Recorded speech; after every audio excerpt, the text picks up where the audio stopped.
Ouais, il est 11h20, je pense qu'on va commencer.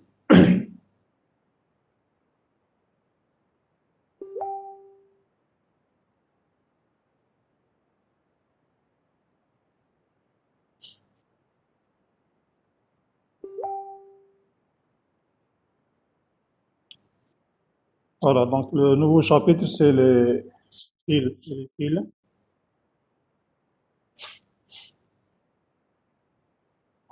Alors, avant de commencer, on va faire un petit retour en arrière pour bien comprendre les choses.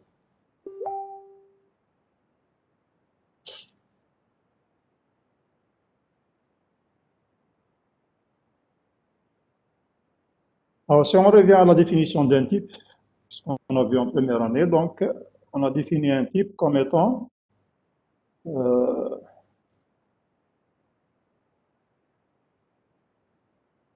un conteneur. Donc, c'est un récipient, bon, informatiquement parlant, c'est un espace mémoire qui peut prendre des données. On peut lui appliquer des opérateurs, donc des opérations peuvent être appliquées sur ce type de données. Si on prend par exemple le type entier, donc on a vu qu'est-ce que c'est qu'un entier. Donc c'est un type qui peut prendre des valeurs relatives dans Z, c'est un sous-ensemble de Z, donc généralement entre moins de milliards et 2 milliards.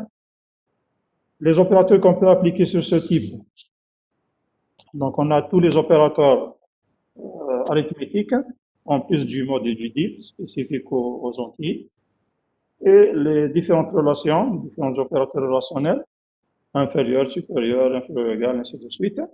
Et ce qu'on pouvait faire aussi, c'est des affectations, des lectures et des écritures.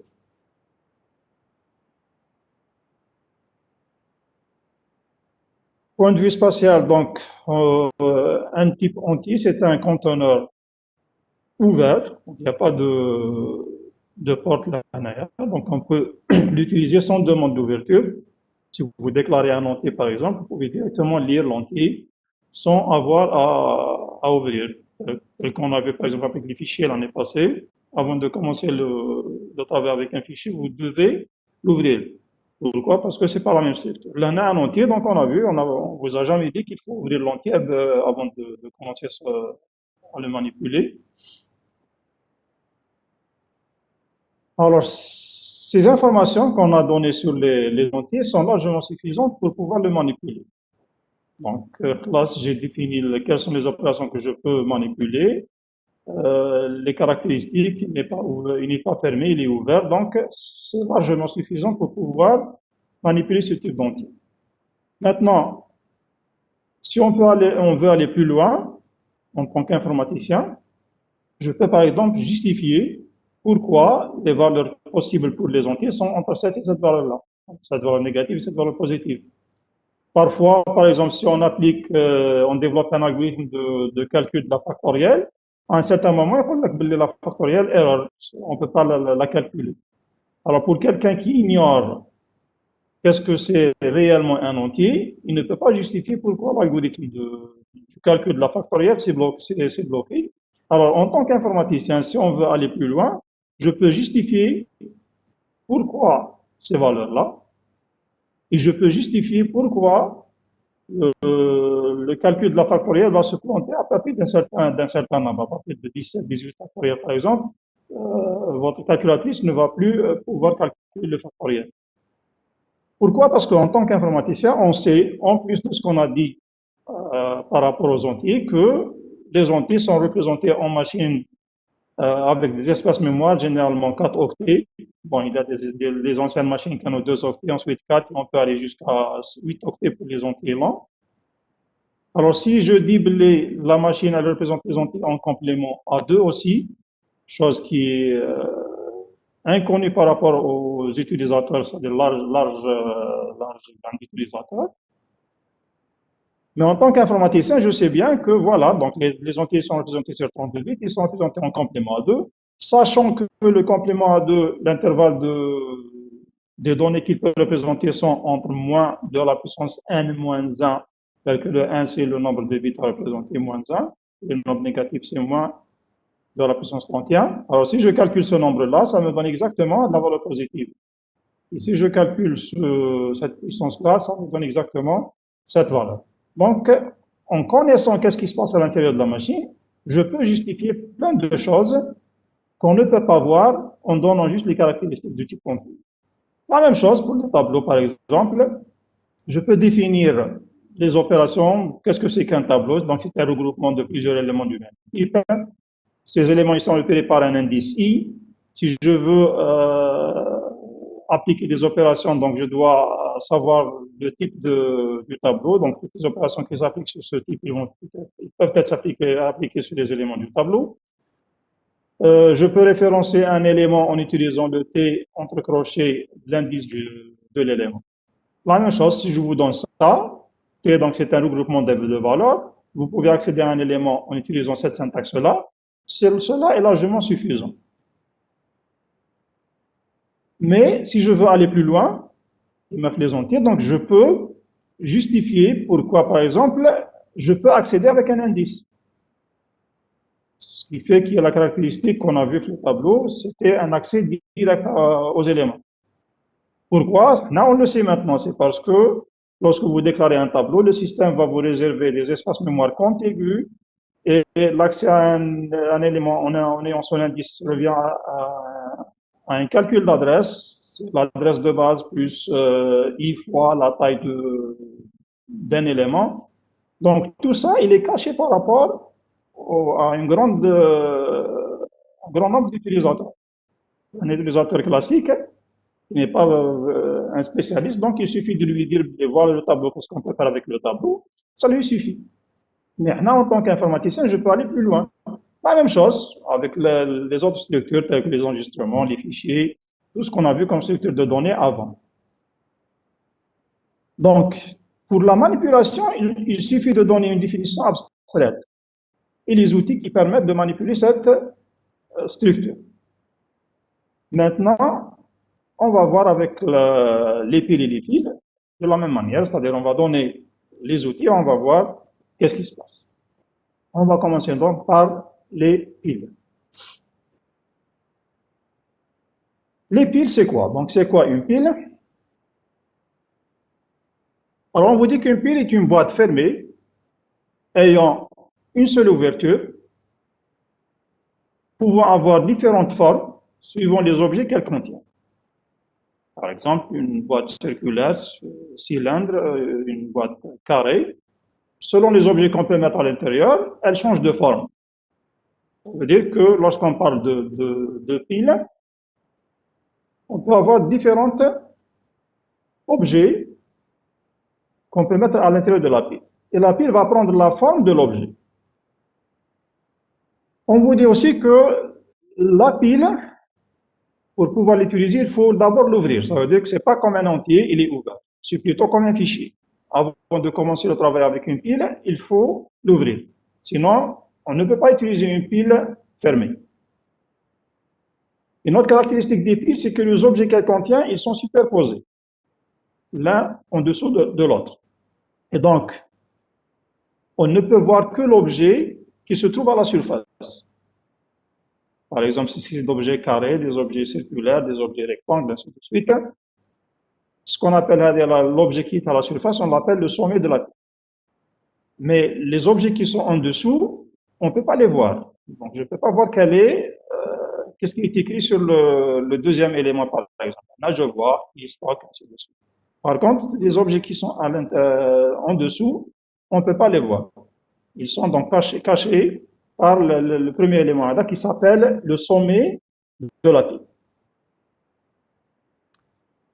Une autre caractéristique des piles, c'est que pour retirer un élément, on a dit que les éléments ils sont superposés, pour retirer un élément, il faut d'abord retirer tous ceux qui se trouvent au-dessus. Et je prends un exemple, une pile qui contient le 2, le 5, le 3 et le 1, qui sont l'un en dessous de l'autre. Alors, si je veux retirer le 2, donc je n'ai aucun moyen d'accéder au 2, parce que la pile, elle est fermée, c'est une boîte fermée. Donc, on ne peut pas faire des ouvertures aux côtés. Donc, qu'est-ce qu'il faut? Il faut d'abord retirer quand même les éléments qui sont en dessous. Donc, retirer le 3, retirer le 1, retirer le 5, puis on retire ce qu'on a besoin, le 2. Parce que la seule ouverture qu'on a, c'est une boîte, on a dit que la pile elle a une seule ouverture, donc on ne peut pas accéder ailleurs à la pile. Alors, revenons maintenant par l'informatique. Qu'est-ce que c'est qu'une pile, point de vue informatique? Donc, une pile, appelée en anglais stack, c'est une structure de données fondée sur le principe dernier arrivé, premier sorti, LIFO, ce qui veut dire que le dernier élément ajouté à la pile sera le premier à en sortir. Cela est dû au fait que la pile elle a une seule ouverture et que les objets sont superposés. Donc, si je mets un premier élément, le deuxième, le troisième, donc le troisième serait le premier élément qui peut en sortir de la pile. Donc, voilà ce que c'est une pile, point de vue informatique. Donc, c'est une structure de données qui adopte la politique LIFO, donc last in, first out, le dernier élément ajouté, ça sera le premier sorti. Les éléments de la pile doivent être du même type. Ça, on l'a vu généralement dans les différentes structures de données.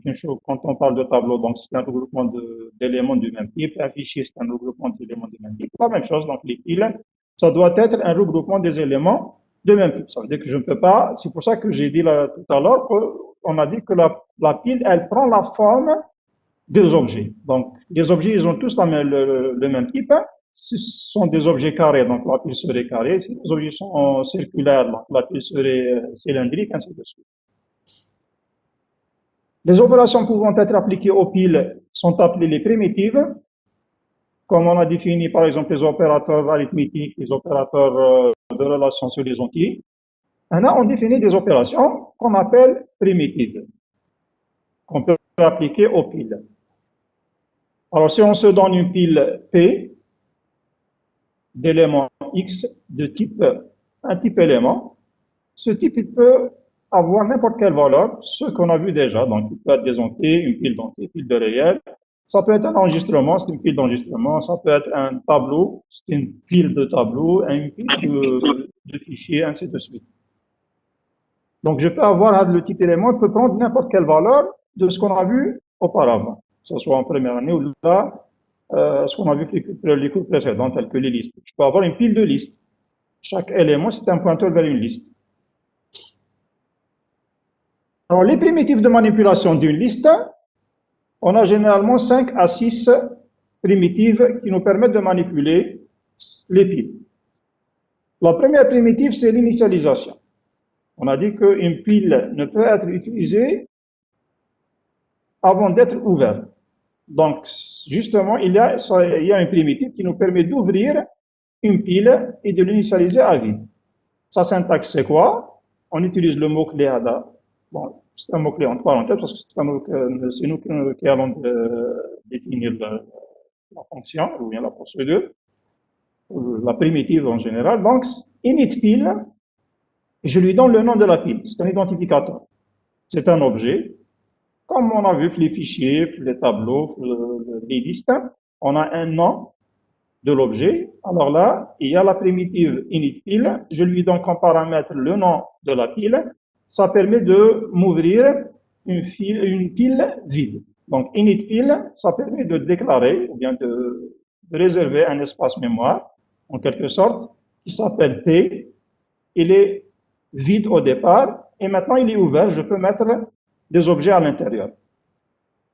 Donc, avant de commencer n'importe quelle opération sur les piles, la première chose à faire, c'est d'initialiser la pile ou bien d'ouvrir la pile, ce qui permet d'ouvrir une pile vide. Une deuxième primitive, c'est la primitive qui me permet d'ajouter des éléments à la pile. Ça s'appelle empiler. Donc, sa syntaxe, c'est le nom de la procédure, empiler. Je lui donne la pile, je vais ajouter dans quelle pile, dans quel espace, et je vais ajouter quoi. Donc ça, c'est le nom de l'objet que je vais rajouter à la pile. Exemple, soit une pile d'entiers, et j'ai 3 entiers qui sont sous forme de ma pile. Donc c'est une pile entière. de Y5 et Z égale à moins 8. Alors, si je veux mettre ces objets-là dans la pile, je vais appeler la procédure empilée. Donc, si je mets empilé PX, donc il va prendre le X, il va le mettre dans la pile. Si je mets empilé PY, il va prendre l'élément ou bien l'objet 5, il va le mettre dans la pile. Et si je mets empilé PZ, il va mettre l'objet Z dans la pile. Alors, qu'est-ce qu'on remarque?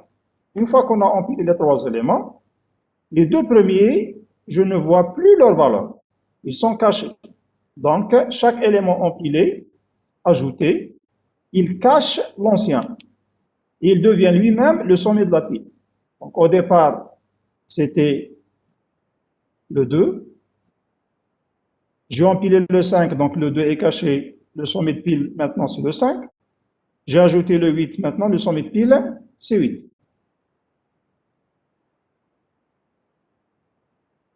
Troisième primitive, c'est le retrait.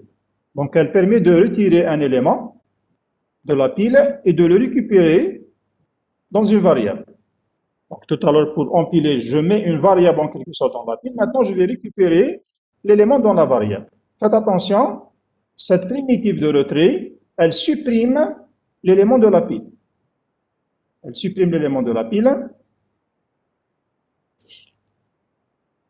Sa syntaxe, c'est dépiler. Je lui donne le nom de la pile et le nom de la variable qui va recevoir la valeur de l'objet.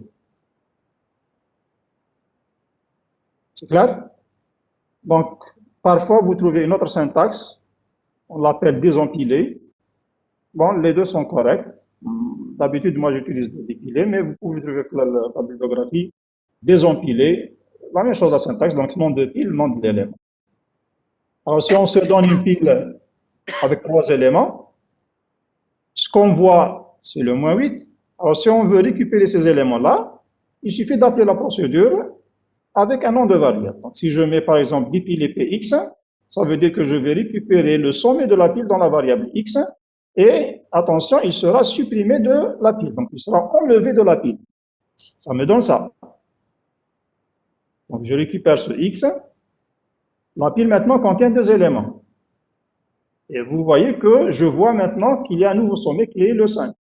Alors, si je mets dépiler PY, je vais retirer aussi le 5 dans une variable y, et la pile maintenant contient l'élément dont je vois la valeur qui est la valeur 2. Ce qui fait que chaque objet dépilé, on peut retirer de la pile, il dévoile l'ancien qui devient lui-même le sommet de la pile. Donc au début, c'était le moins 8 le sommet, je l'ai dépilé, donc il a dévoilé le 5. À un certain moment, le 5 était le sommet de la pile, je l'ai dépilé, il a dévoilé le 2, et le 2 devient le sommet de la pile. Donc voilà l'opération de retrait, ou bien ce qu'on appelle de dépilement. Il faut faire attention, pour pouvoir dépiler un élément de la pile, elle ne doit pas être vide. Par exemple, si je dépile encore le P2, l'élément 2, ok, si elle devient vide, donc l'opération dépiler, si elle est lancée sur une pile vide, elle va déclencher erreur. Donc, il faut s'assurer toujours que, avant de dépiler, il faut vérifier que la pile n'est pas vide. C'est clair. C'est comme le nil taliliste ou bien le fin de fichier des fichiers. Donc, il faut toujours vérifier que la pile n'est pas vide. Monsieur, Monsieur, Oui. c'est quoi le vide de la pile? Le vide de la pile, c'est qu'elle est nil. Bon, pour le moment, vide. C'est une boîte, parce qu'on a la pile, c'est une boîte. On va voir après, je peux avoir que, bon, lorsqu'on va voir le reste du cours, vous allez découvrir qu'est-ce que c'est que vide. Mais actuellement, on a dit qu'une pile, c'est une boîte. Si je retire tous les éléments, vous allez avoir une boîte vide. Alors, si je vous donne une boîte vide et je vous demande de récupérer un objet de l'intérieur, est-ce que vous pouvez le faire? Je vous donne une boîte vide, donc donnez-moi un élément, non. Donc, je ne peux pas. Ce qui fait que pour pouvoir dépiler, pour pouvoir retirer un élément, il faut que la pile ne soit pas vide. Donc, il faut que la boîte contient au moins un élément. Elle contient au moins un objet pour pouvoir retirer un élément. C'est bon? D'accord, monsieur. Merci. OK. Quatrième primitive, c'est la consultation. Donc, elle permet de consulter ou bien de récupérer le sommet de la pile, donc le premier élément de la pile, dans une variable. Mais dans ce cas, l'élément n'est pas supprimé. On a dit que pour retirer en utilisant le dépiler, vous allez directement récupérer le sommet dans une variable et supprimer l'élément de la pile. La consultation, par contre, non. Elle vous permet ou bien de consulter seulement, c'est-à-dire sans récupérer l'élément, ou bien en récupérant l'élément, qui est le sommet, mais sans le supprimer. Alors, ça, syntaxe, c'est quoi? Ça s'appelle sommet de pile. Je lui donne le nom de la pile. Donc, c'est une fonction. Ce n'est pas une procédure. Donc, si vous voulez consulter, il suffit de voir, parce que maintenant, la fonction, elle se comporte comme une variable. Et donc, si je mets sommet de pile, le nom de la pile, c'est comme si vous avez une variable qui contient le sommet de la pile. Vous pouvez, par exemple, la récupérer dans une variable, en utilisant une affectation, x reçoit sommet de pile. Celle-là, elle est presque équivalente à dépiler px, sauf que dépiler px, vous récupérez la valeur, mais vous supprimez de la pile. Par contre, si je mets x reçoit sommet de pile, p, vous récupérez la valeur, mais sans la suppression. La différence, c'est ça. Oui. On peut récupérer la valeur même si elle n'est pas la tête. Genre, on peut Non, accéder directement. non, c'est juste la tête. Parce que je dis bien ici, sommet de pile. Je ne peux pas, on a dit que le seul élément apparent de la pile, c'est le sommet. Je ne peux pas accéder à d'autres éléments. C'est pareil avec la suppression. C'est clair. C'est pareil avec le dépiler. Oui, je dépile toujours le premier élément. Parce qu'on a dit que c'est une boîte. Et elle a une seule ouverture. C'est son sommet. Par la consultation, par exemple, je peux afficher directement. C'est pour ça que j'ai dit consulter et ou récupérer. Si je veux consulter seulement, par exemple, on a affiché le sommet de la pile. Dans ce cas, je ne récupère pas la valeur. Je vais juste jeter un coup d'œil sur la pile, je vois le sommet, je l'affiche. Sans récupérer.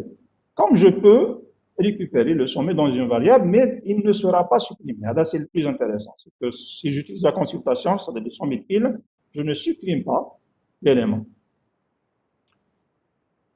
La même chose aussi, pour pouvoir consulter le sommet, il ne faut pas que la pile soit vide.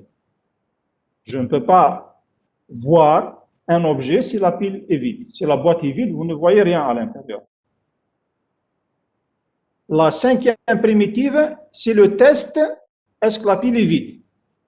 Ça me permet de tester si la pile est vide. Justement, cette primitive-là me permet de vérifier avant de pouvoir consulter ou avant de pouvoir dépiler, parce qu'on a dit qu'il faut vérifier que la pile n'est pas vide. Et justement, on vous donne l'outil, on vous donne la possibilité de tester est-ce que la pile est vide ou non. Donc, c'est parmi les primitives parce qu'elle est indispensable, puisqu'on a dit que je ne peux pas consulter si la pile est vide et je ne peux pas dépiler si la pile est vide.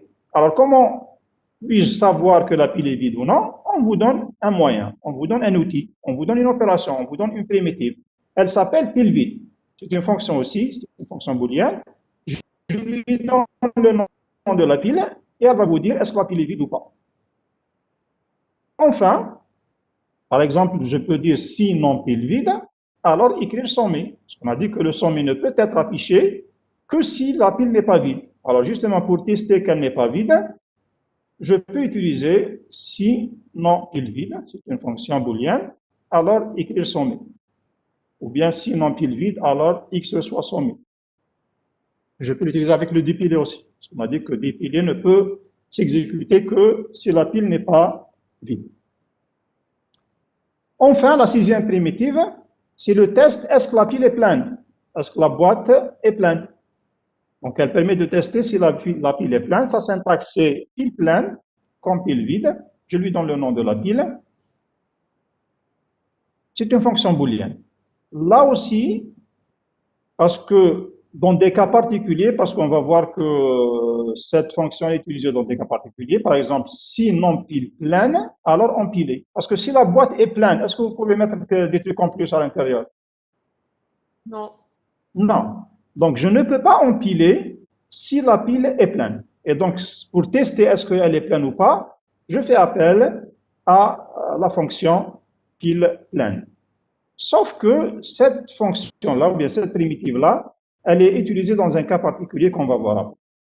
Alors, si je vous donne ces primitives-là, j'ai donné la définition d'une pile, je vous dis maintenant, voilà ce que vous pouvez faire avec des piles. Apparemment, c'est bon. Donc, c'est largement suffisant, c'est très simple, ça me permet de manipuler les listes, sans entrer dans les détails. Comme on l'a vu pour les tableaux, pour les entiers, je vous donne juste les caractéristiques du type, ou bien de la structure, d'une manière abstraite. Voilà ce que veut dire une pile, et voilà ce que vous pouvez faire avec une pile. Vous dites, bon, c'est bon, d'accord, on est d'accord, donc ça nous suffit. Je peux initialiser une pile, je peux rajouter des éléments, je peux retirer des éléments, je peux consulter, je peux tester est-ce qu'elle est vide, je peux tester est-ce qu'elle est pleine. Je n'ai pas besoin d'autre chose. C'est tout ce que j'ai besoin pour manipuler cette pile-là. Alors, exemple, on vous demande d'écrire une procédure affiche pile qui permet d'afficher les éléments de la pile. Vous allez me dire, mais c'est très simple. Une pile, elle est pleine.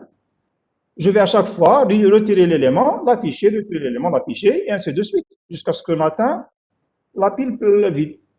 Donc, procédure, affiche pile, je lui donne la pile en entrée, une variable x de type entier, c'est une pile d'entier, donc j'ai besoin d'une variable pour récupérer les éléments, et je dirais, tant que non pile vide, faire dépiler l'élément, dont x, afficher le x, fait. Et je boucle, jusqu'à ce que la pile devienne vide. C'est clair? Oui?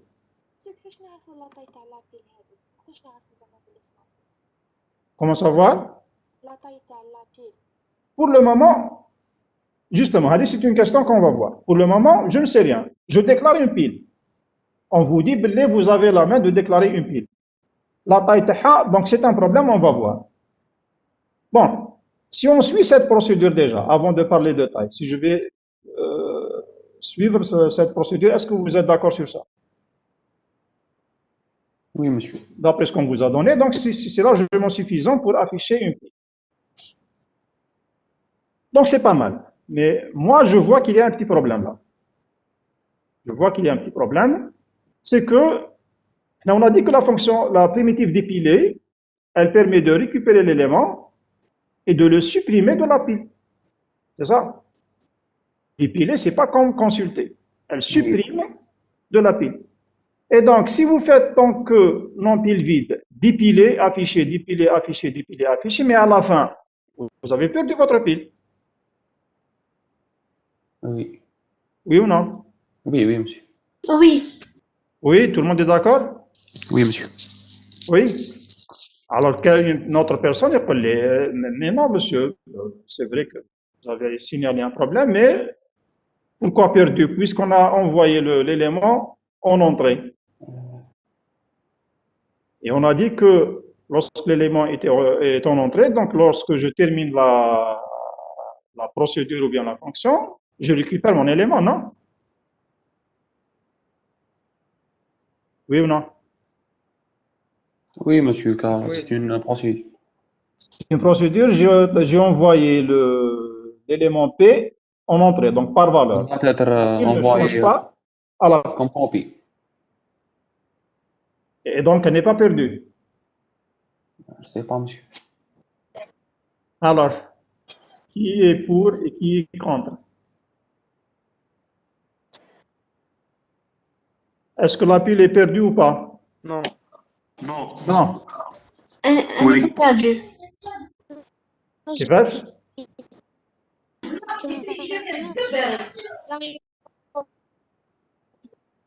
Donc là, si on parle C'est le même principe qui met les listes. Donc, quand dire une tête en entrée, ça, tu vas pas perdre la tête. on ne va pas perdre la tête. OK. Donc là, on parle de... C'est quelqu'un qui connaît qui parle, donc vous êtes des connaisseurs. Alors, puisque votre camarade a soulevé le problème des listes, et donc on a vu les listes, on les maîtrise. Bon, je pense que vous les maîtrisez quand même. Alors, soit T une liste d'entiers, et soit la procédure affiche liste suivante.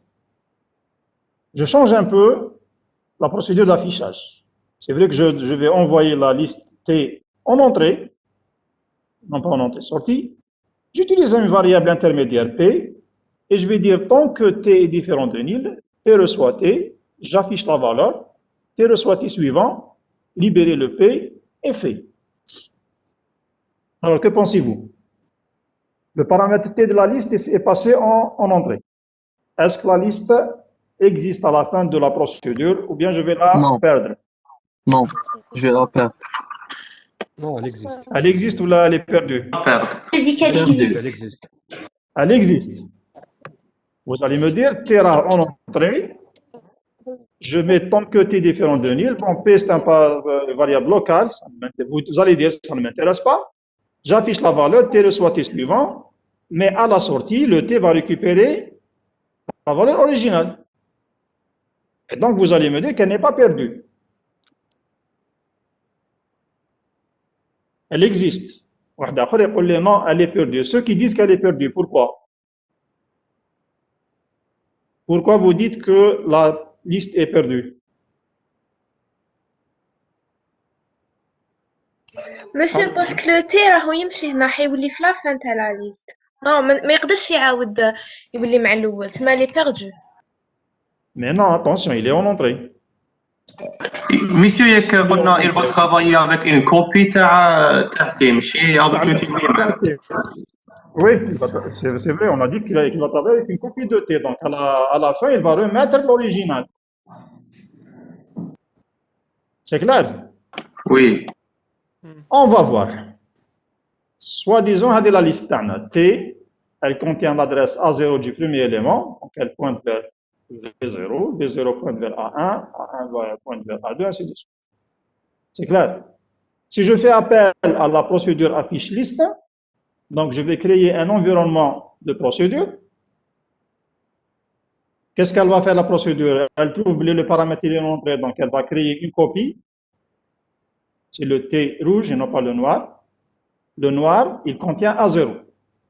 Alors maintenant, le T, il va contenir A0, mais c'est une copie. Ça veut dire que l'adresse physique, l'adresse statique de T noir et l'adresse statique de T rouge ne sont pas les mêmes.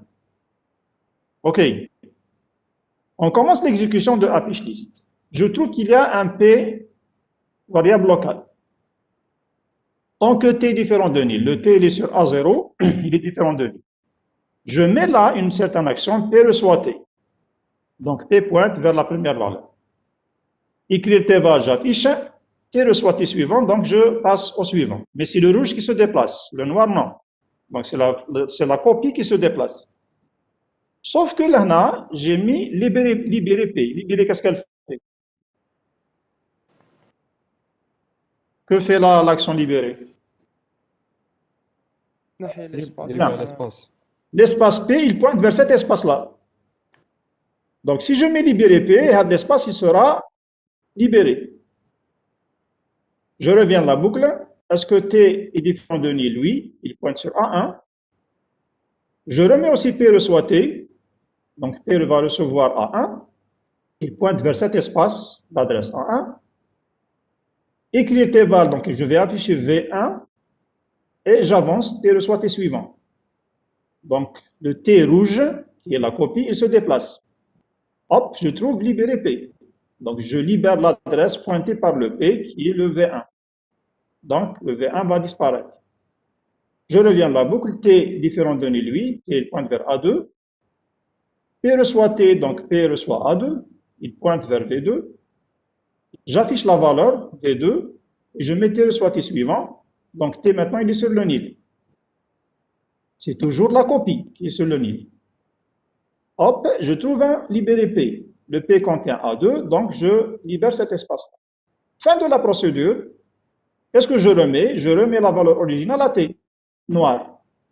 Le T noir contient A0. Je le laisse. Et voilà. Est-ce que vous avez votre liste? Non. Non. Elle est perdue. Ça veut dire que T, c'est vrai qu'il contient l'adresse de la tête originale. Mais les éléments sont perdus. Pourquoi ils sont perdus? Parce qu'on a utilisé une certaine action ici, libérer P, qui n'a rien à voir avec T. C'est un autre pointeur. Mais le T et le P pointent vers le même espace. Et donc, si vous faites libérer le P, il va libérer l'espace. C'est vrai que l'adresse, elle est toujours dans le T, mais l'espace, il est libéré. Et donc, même si vous envoyez en entrée, on voit que la liste, elle est perdue. Et donc, maintenant, pour dire que la procédure d'affichage de la pile, est-ce que je perds la pile ou non, il faut savoir qu'est-ce qui se passe à l'intérieur. Donc, pour bien comprendre le fonctionnement, il faut voir les piles de l'intérieur. Il faut les voir en quelque sorte avec un œil d'informaticien. C'est clair? Allons-y. On va voir qu'est-ce qui se passe à l'intérieur. Alors, si je passe à l'intérieur, tout à l'heure, votre camarade a posé le problème, comment connaître la taille de la pile? Alors là, donc, il faut savoir comment elle est représentée en mémoire. Parce que si je n'ai aucune information comment elle est représentée en mémoire, je ne peux pas savoir quelle serait la taille. C'est exactement comme les entiers. Je vous ai déclaré un entier. Je vous ai dit qu'il représente un sous-ensemble de l'ensemble de Z relatif. Mais quel est le plus grand nombre que je peux représenter ou le plus petit nombre que je peux représenter? Dans ce cas, vous ne pouvez pas répondre tant que vous ne savez pas comment il est représenté à l'intérieur de la machine. Attends, si je vous dis l'entier est représenté sur 4 octets, sur 32 bits, et il utilise la méthode complément à 2 pour la représentation, avec ces informations-là supplémentaires, vous pouvez maintenant répondre et dire, voilà, la taille d'un entier, elle est de telle à telle valeur. La même chose ici, les piles. Comment je peux dire, est-ce que la pile est détruite ou pas? Comment je peux savoir quelle est la taille de la pile, oui ou non? Donc, je dois savoir quelle est la structure interne, comment elle est représentée en mémoire. Les méthodes de représentation, on les a vues. On a vu le chapitre précédent qu'il y avait 2 politiques de représentation. On avait les représentations contiguës et chaînées. Alors là aussi, lorsqu'on utilise des piles, on peut avoir une représentation contiguë, donc on va les représenter par un tableau, comme je peux opter pour une représentation chaînée, et donc ils seront représentés par une liste. Si on ne voit pas l'intérieur, c'est toujours une boîte sur laquelle je peux manipuler, je peux exécuter des primitives. Maintenant, si je veux savoir l'intérieur, je vais avoir les détails, le détail des détails. Et suivant justement ce type de représentation, les primitives vont changer. C'est-à-dire l'implémentation des primitives va changer. Lorsque je parle de init pile en utilisant un tableau, elle a le même but, c'est d'ouvrir une pile vide, mais l'implémentation avec des tableaux, ou bien l'implémentation avec des listes, ça va différer. Empiler, dépiler, la même chose. Pile vide, pile pleine, la même chose. Donc, on va commencer par la première représentation contiguë. Alors, dans ce cas, on vous dit qu'une pile, elle est représentée par un tableau de taille max. Parce que lorsqu'on a parlé de tableau, on a vu qu'il y avait toujours une taille maximale. Donc, si vous optez à une représentation contiguë des piles, vous aurez toujours votre pile qui a une taille maximale, qui est la taille max du tableau. Et ça doit être donc une constante à définir. Qu'elle soit allouée statiquement ou dynamiquement, l'essentiel, on a vu qu'un tableau dynamique, une fois alloué, il devient statique. Donc, dans tous les cas, j'ai besoin d'une valeur maximale, ou bien je manipule une valeur maximale. Alors, dans ce cas, une pile sera vue comme ça. Donc, c'est un tableau. Ces indices sont donc 1, 2, 3, 4 jusqu'à la valeur maximale. Le sommet, c'est le dernier élément occupé dans ce tableau-là. Donc, c'est l'indice du dernier élément des cases occupées. Donc, le sommet vous donne le 4. Mais attention, le tableau HADA, il est fermé. Ça veut dire que vous ne pouvez voir que le dernier élément, que la dernière case. C'est vrai, là qu'on le voit, c'est 1, 2, 3, 4, mais le 1, le 2, le 3, ils sont en quelque sorte cachés.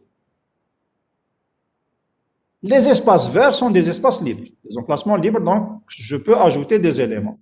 Et c'est pour ça qu'on a dit qu'il y avait une primitive pile pleine, et j'ai dit qu'elle est utilisée dans des cas particuliers. Justement, c'est dans ce cas-là, c'est où je manipule ou bien je représente les piles par des tableaux. Donc, à un certain moment, j'atteins le max et je ne peux plus rajouter des éléments dans la pile. Comment je déclare maintenant, point de vue informatique, comment je déclare une pile? Donc, une pile est déclarée par un enregistrement.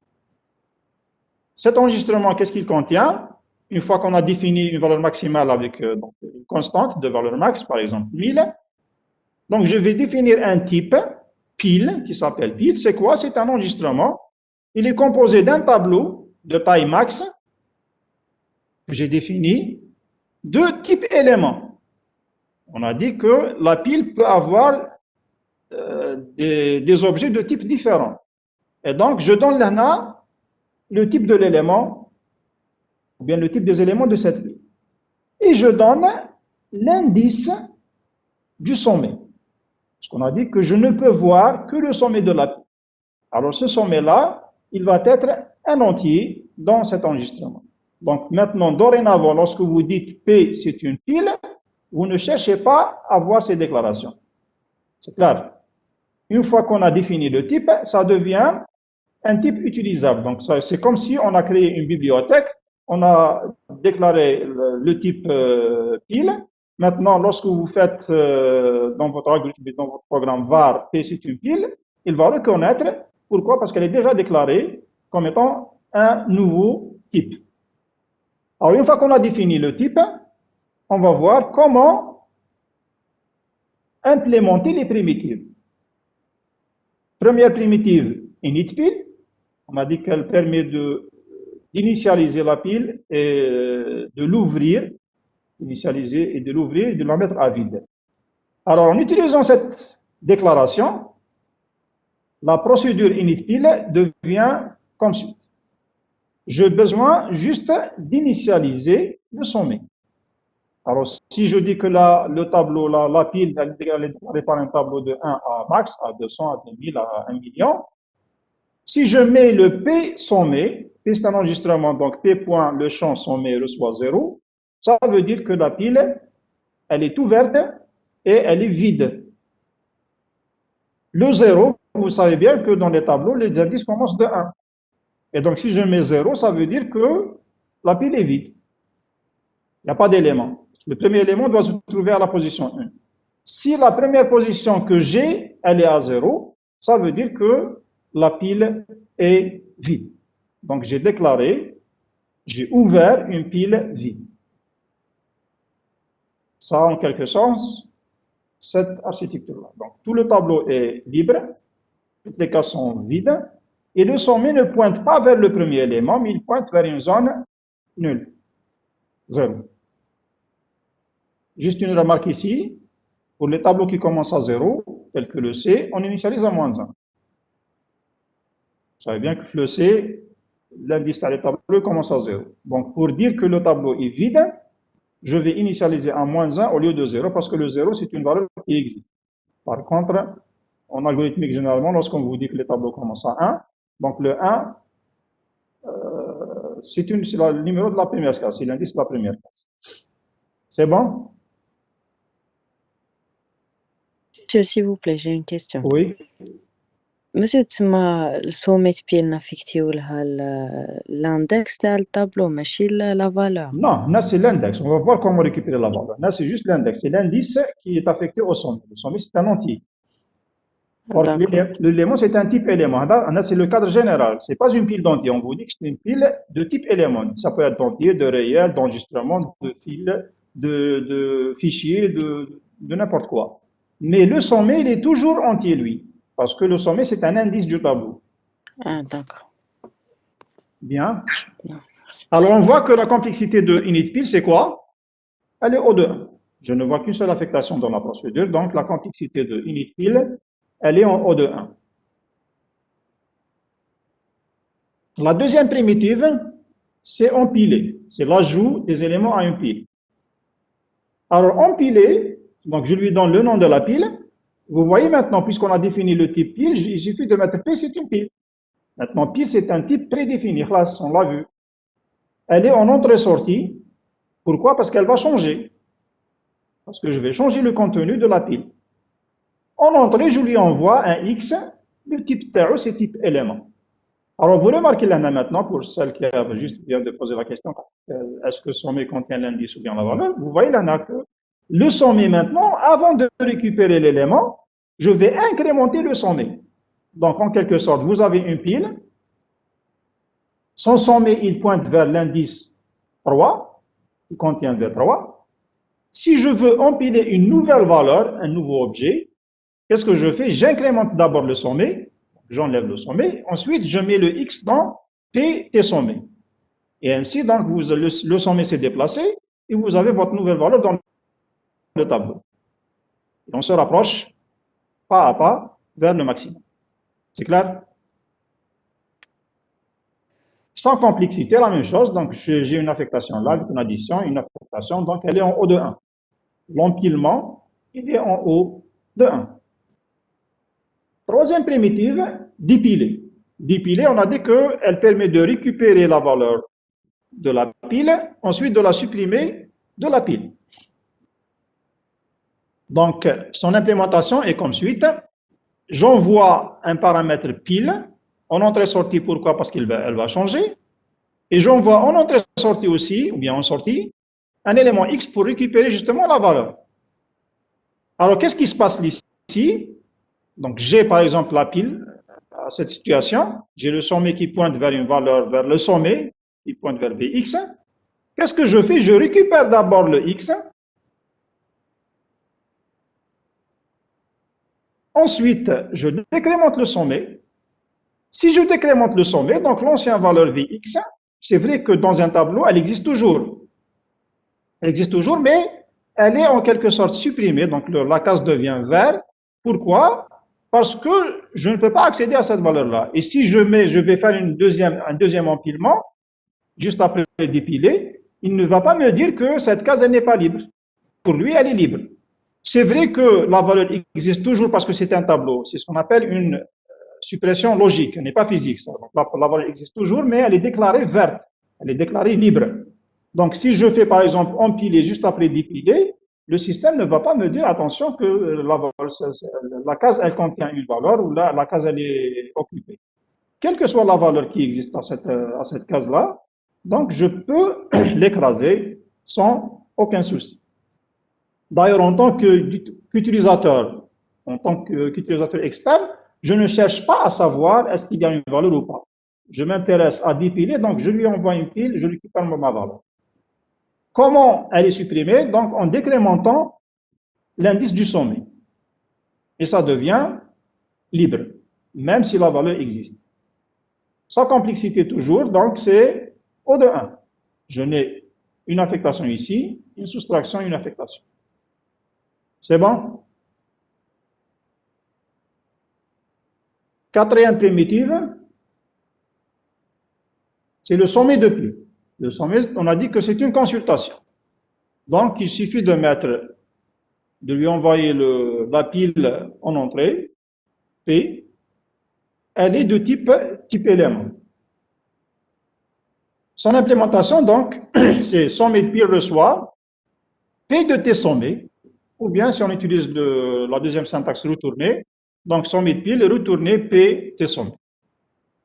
Donc, si vous avez cette situation dans la pile, le fait de consulter, de voir le sommet de pile, donc je peux voir le sommet sans le supprimer de la pile. Le sommet reste toujours, l'indice du sommet reste toujours pointé sur le dernier élément sans qu'il descende. Elle est toujours en haut de 1 parce que c'est juste une affectation ou bien un retour. Cinquième primitive, c'est pile vide. Donc, elle va me tester est-ce que la pile est vide. On a dit que si le sommet est nul, ça veut dire que la pile est vide. On l'a utilisé pour l'initialisation. Alors, je vais l'utiliser pour le test si elle est vide. Donc, si le sommet de pile est 0, pile vide reçoit vrai. Sinon, pile vide reçoit faux. Et enfin, bon, complexité, c'est toujours O de 1. Enfin, la pile pleine, la fonction pile pleine. Alors là, on a dit que lorsque le tableau est plein, ça veut dire qu'on a atteint le maximum, je ne peux plus mettre des éléments dans le tableau.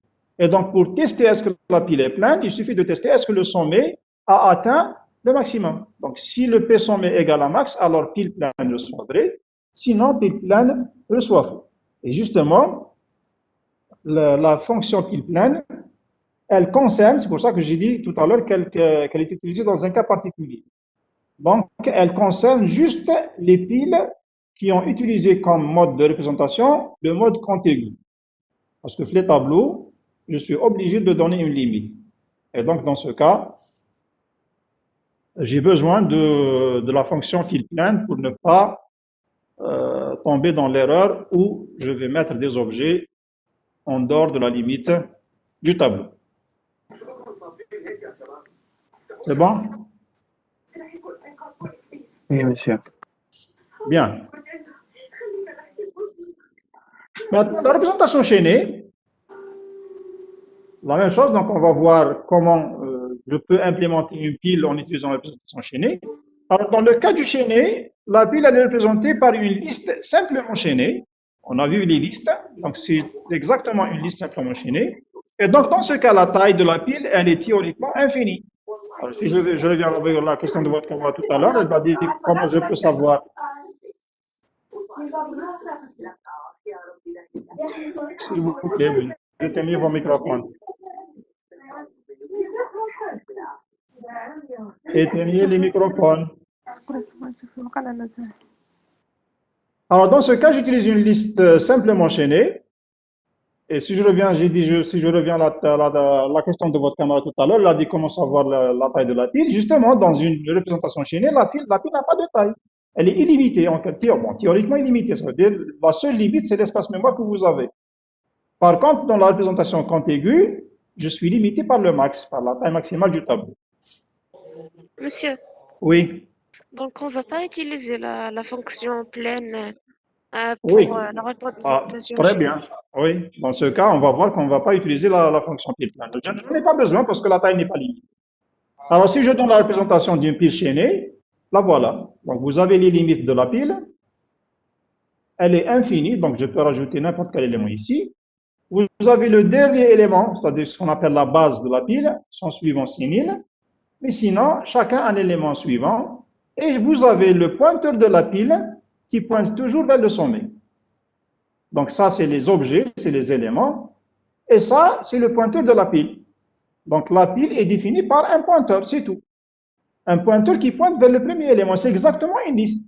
C'est une liste simplement chaînée et elle est en mode LIFO.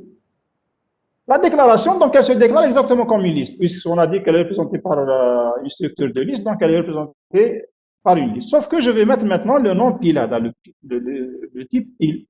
Donc, vous avez les deux notations, comme on l'a vu pour les listes. Je vous ai dit que moi, généralement, j'utilise la notation 2. Donc, pile, c'est un pointeur vers un élément de la pile. L'élément de la pile, c'est quoi? Donc, c'est une partie information qui a un type élément, c'est justement le type des éléments de la pile. Et vous avez un suivant qui est une pile. Le suivant, c'est une pile. Si j'enlève celui-là, ça reste une pile jusqu'à la fin.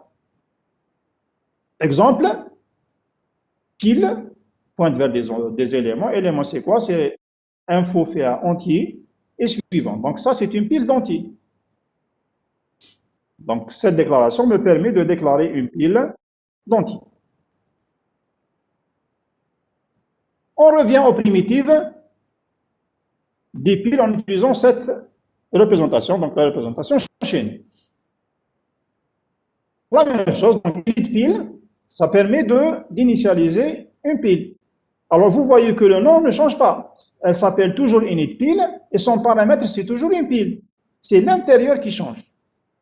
C'est l'implémentation qui change. Alors dans ce cas, il suffit d'initialiser le P à nil. Si j'opte pour la représentation chaînée, c'est initialisé à nil. Deuxième, bon, la complexité c'est 1, c'est clair. Deuxième primitive, c'est empilé. Alors, empilé, puisque la pile, on a dit qu'elle est représentée par une liste simplement chaînée.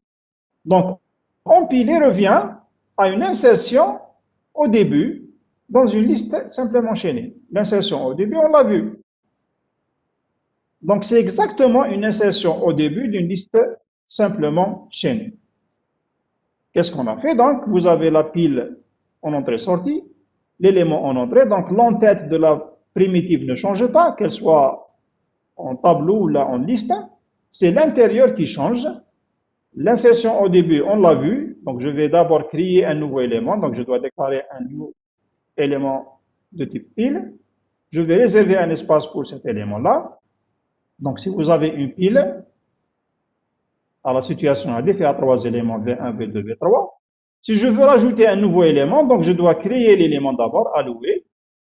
Je lui affecte la valeur et je l'enchaîne par rapport à P. Donc, je lui donne la valeur Vx. New suivant, c'est P. Donc, maintenant, je vois que P et le nouveau élément pointent vers le même espace. Ensuite, je change le pointeur de P. P reçoit le nouveau élément. Et vous avez donc la nouvelle pile avec le nouveau élément ajouté ou bien empilé. C'est clair? La complexité, on voit qu'elle est en O de 1. J'ai là une affectation, deuxième affectation, troisième affectation. Donc, ni boucle, ni rien du tout. Ce qui fait que l'empilement, il est en O de 1. Bien. La troisième primitive, c'est le dépilé. Dépilé, puisqu'on a dit que pile, elle est représentée par une liste simplement enchaînée, ça revient à une suppression de la tête. Suppression du début d'une liste simplement enchaînée. C'est pour ça que, puisqu'on a vu les listes, donc ça devient très simple. Dépiler, c'est supprimer au début. Et la suppression au début, on l'a vu. Je lui donne l'entête ne change pas, que ce soit en continu ou enchaîné. Je lui donne une pile en entrée-sortie parce qu'elle va changer. Et je lui donne en sortie le x parce que je dois récupérer un élément. Je déclare une variable temporaire pour me permettre de supprimer. Donc, je récupère la valeur, c'est p-info. Je récupère l'adresse de la tête du début et je change la tête. Donc, si j'ai une liste, une pile de cette manière-là, le P pointe vers la tête de pile, je récupère le X. Ensuite, j'utilise un temporaire et je change le suivant. Maintenant, je vais libérer ce temporaire. Et vous voyez que maintenant, la suppression, elle est physique. C'est pas comme tout à l'heure, les tableaux, la valeur existe toujours. Maintenant, puisqu'on a mis libéré, ça veut dire que l'objet qui était à cette position-là n'existe plus. Il est supprimé physiquement. C'est clair? C'est toujours une suppression. Tout à l'heure, c'était logique. Ça veut dire que l'élément existe, mais il n'est pas déclaré, il n'est pas reconnu en quelque sorte. Par contre, là, c'est une suppression physique. L'élément n'existe plus. Sa complexité, je vois, donc c'est une affectation, affectation, affectation, libérée, elle est en O de 1. Sommet de pile, donc c'est juste une consultation. Le sommet, c'est consulter la tête de la liste. Le sommet de la pile, ça revient à une tête de liste. Donc, sommet de pile reçoit P-info ou bien retourner P-info. Donc, si vous avez une liste, le sommet de pile juste me permet de voir le sommet, donc V3, sans l'éliminer, sans le supprimer de la pile. Sa complexité, donc je vois, il n'y a pas de quelque chose de magique ici, c'est O de 1. Enfin, pile vide. On a dit que la pile, elle est vide, c'est lorsque elle pointe vers le nil.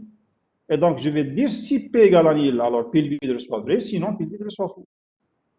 Elle est en O de 1 aussi.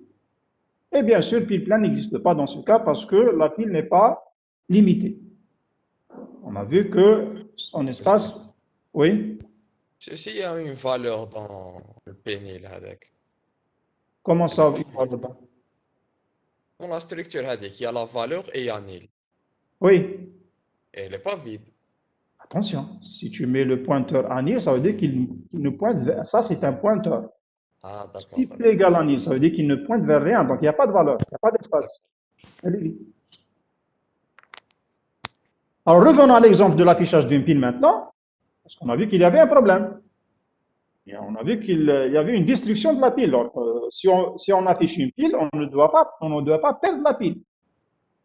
Et on a vu que dépiler, il libère l'espace, donc il va détruire la pile. Alors, pour ne pas détruire la pile, justement, maintenant, puisqu'on connaît quelle est la structure interne, Bon, généralement, lorsqu'on utilise des piles, on utilise des piles chaînées. Hein. Bon, les piles contiguës, c'est-à-dire utilisées avec des tableaux, on les utilise, mais généralement, d'ailleurs, lorsqu'on déclare une pile, on ne cherche pas à savoir. Il faut mettre en tête qu'on ne cherche pas à savoir est-ce qu'elle est contiguë ou bien elle est chaînée. C'est rare, oui, on doit préciser pour est-ce que je dois utiliser pile pleine ou pas. Alors, dorénavant, les piles contiguës, c'est-à-dire utilisant les tableaux, on les met à part. Là, on va utiliser juste des piles chaînées. Alors, on voit qu'on a vu qu'elle est détruite. Et donc, si on veut garder la pile, je dois la reconstruire. Comment? Voilà comment je vais changer la procédure d'affichage. Donc, je vais utiliser en quelque sorte une pile intermédiaire R, qui va me permettre de reconstruire la pile. Donc, j'utilise init pile parce que je ne peux pas utiliser une pile sans l'initialiser. La fonction d'affichage, bien la boucle d'affichage reste, tant que non pile vide, faire dépiler px, écrire, mais je lui rajoute une action. Je vais dire, lorsque j'ai dépilé le x, je vais l'empiler dans la pile intermédiaire R. Une fois que je termine, j'ai affiché tous les éléments. Maintenant, j'ai les éléments de la pile dans une autre pile R. Qu'est-ce que je dois faire? Je dois remettre les éléments de R vers le P. Donc, je vais dire, tant que non pile vide de R, dépiler de R et empiler dans X. Si on va voir une simulation, alors soit la pile P fait par exemple 2, 5 et 1. Donc, j'utilise une variable intermédiaire X et une pile intermédiaire R. D'abord, la boucle d'affichage, c'est celle-là. Qu'est-ce que je fais? Donc, je dépile, j'affiche et j'empile. Je dépile, j'affiche et j'empile. Je dépile, j'affiche et j'empile. À un certain moment, vous voyez que la pile P, elle est vide. C'est en quelque sorte une destruction de la pile P. Mais les éléments sont récupérés dans R. Et vous voyez que je les ai récupérés dans l'ordre inverse. La pile était 2, 5, 1. Maintenant, cette pile-là, elle est 1, 5, 2.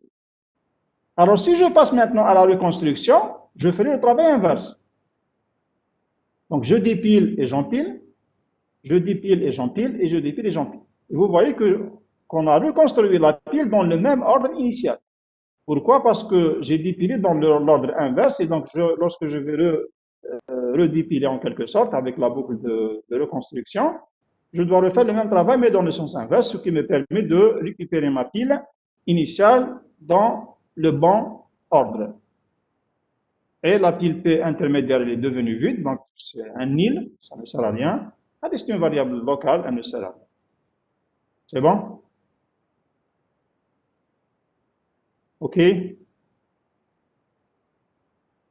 Alors, l'utilisation des piles, il y a plein d'applications informatiques qui utilisent des piles.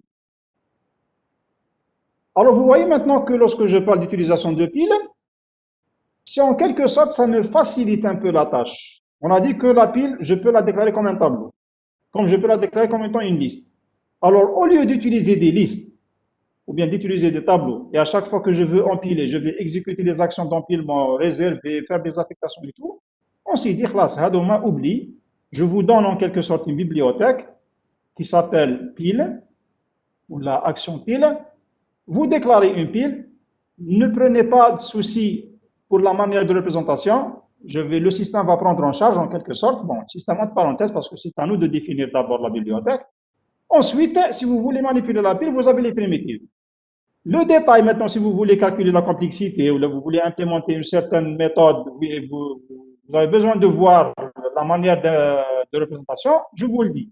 Mais ce n'est pas la peine de redéfinir à chaque fois comment empiler ou comment dépiler. Vous avez une action empilée, vous l'appelez. Vous avez une action dépiler, vous l'appelez. Init pile, ainsi de suite. Maintenant, si vous avez une question de calcul, par exemple, de complexité, il faut voir quelle est la complexité des primitives. Pour voir est-ce que j'ai besoin de reconstituer ou pas, il faut voir l'implémentation des primitives. Alors, parmi les applications informatiques utilisant les piles, oui. Vous pouvez répéter s'il vous plaît. Parce que... Maintenant, si je n'avais pas la notion de pile, est-ce que je peux manipuler cette philosophie de pile? Je peux l'utiliser. Je peux l'utiliser, mais en utilisant directement les tableaux ou là en utilisant directement les listes. Alors maintenant, si vous avez par exemple une application Parmi les applications, dans la compilation, il y a ce qu'on appelle l'analyse syntaxique. Il utilise un automate à piles.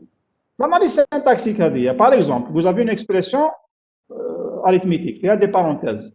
Comment est-ce que le compilateur va vérifier les parenthèses, qu'elles sont correctes, c'est-à-dire la parenthèse ouvrante, qabla une parenthèse fermante. Vous le voyez lorsque vous programmez en C, par exemple. Si vous faites une condition FH des parenthèses, il va signaler erreur. Comment est-ce que le compilateur a détecté qu'il y a une erreur? C'est parce qu'il a lancé une certaine analyse syntaxique. L'analyse syntaxique, justement, il utilise une pile. Alors, s'il n'utilise pas des piles, ça veut dire qu'il sera obligé d'utiliser les listes.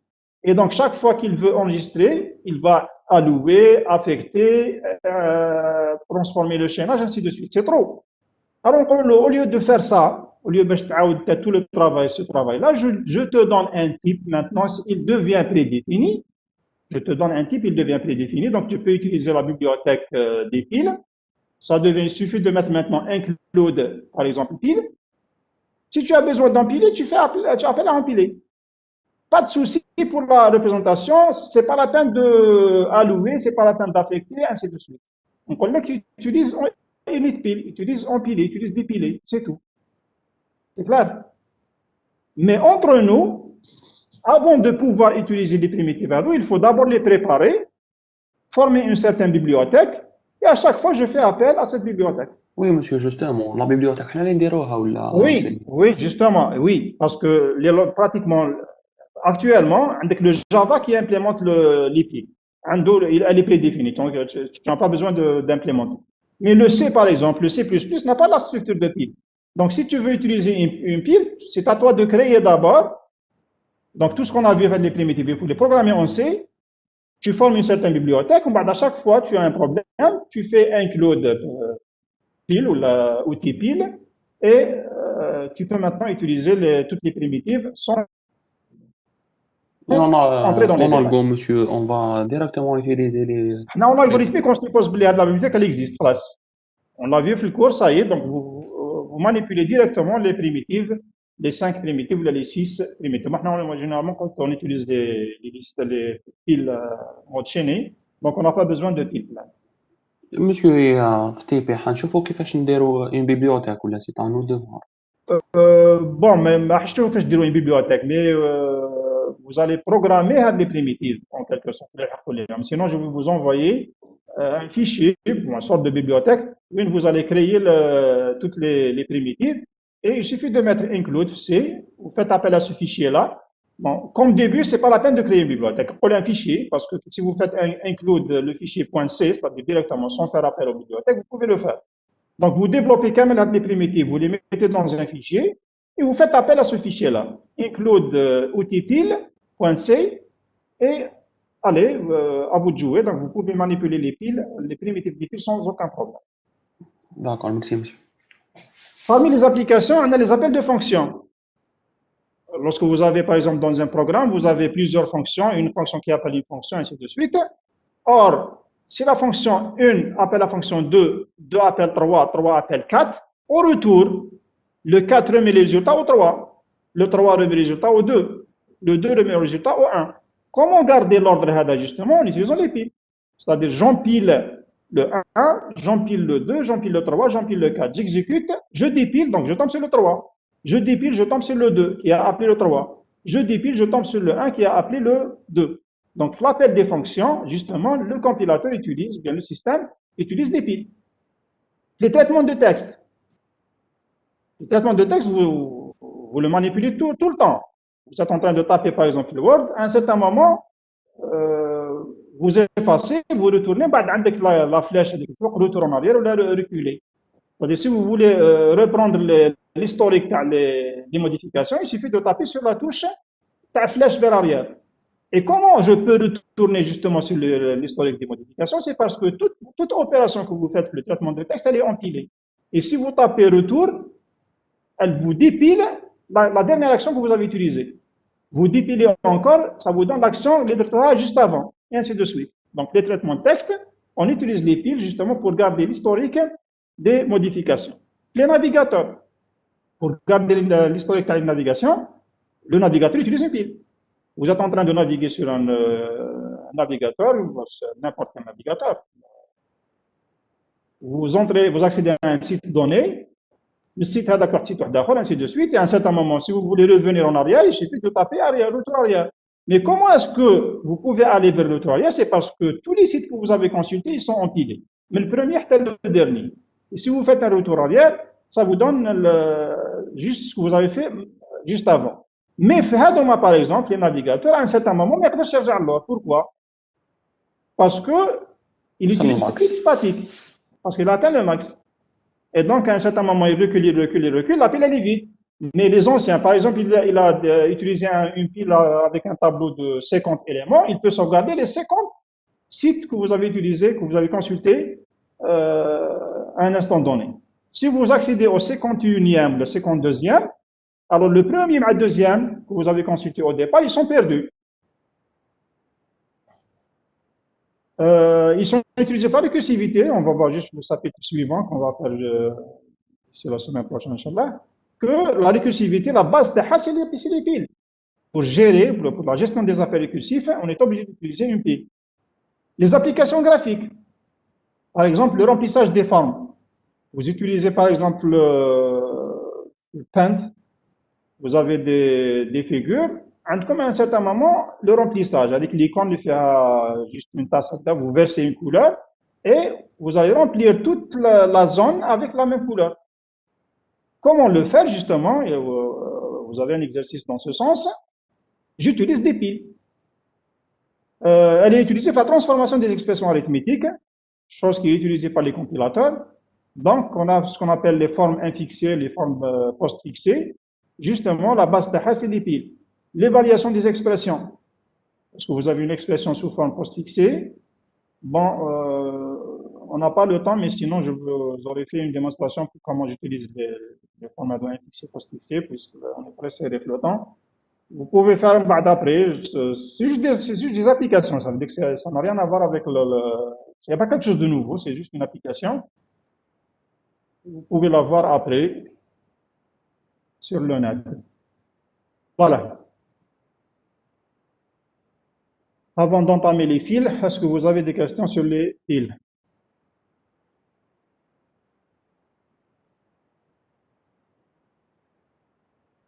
C'est clair les fils?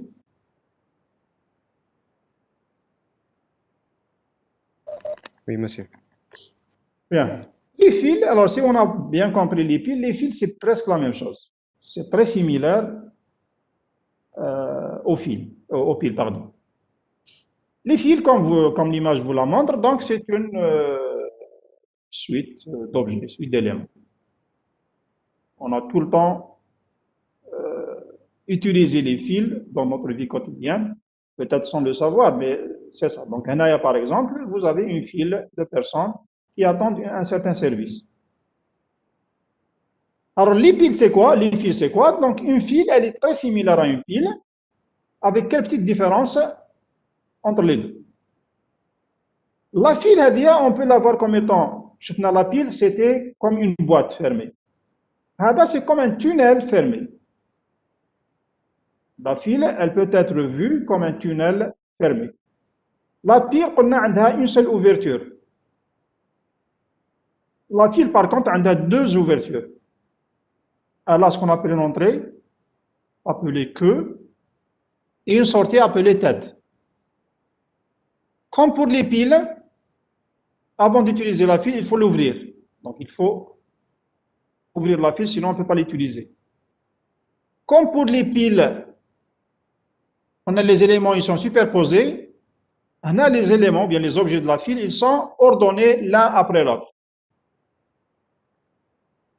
Comme pour les piles, on a le sommet barque, c'est ce qu'on appelle la tête de liste. Donc, lorsque vous ouvrez une file, vous ne pouvez voir que le premier élément. Les autres, ils sont cachés. Pour retirer un élément de la file, comme on l'a dit pour les piles, il faut dépiler tous les éléments qui sont en dessus. Il faut retirer tous les éléments qui se trouvent avant. Donc, si j'ai une file 3, 1, 5, 2, si je veux arriver à 2, je ne peux pas accéder à la file à part la tête ou bien la queue. Donc, si je veux sortir, je ne peux pas sortir à travers la queue. Je dois sortir de la sortie, de la tête. Et donc, pour arriver à 2, je dois retirer le 3, le 1 et le 5. Ensuite, je retire l'élément dont j'en ai besoin, qui est le 2. Donc, c'est similaire au pile. Parlons informatique, c'est exactement presque la même définition que la pile. Donc, c'est une structure de données, mais elle est fondée cette fois sur le principe premier arrivé, premier sorti, FIFO. Donc, les piles, c'était LIFO, les fils, c'est FIFO. Ce qui veut dire, donc, le premier élément ajouté à la file sera le premier en sortie. Les éléments de la file doivent être du même type, qui met les piles, qui m'a d'autres.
Les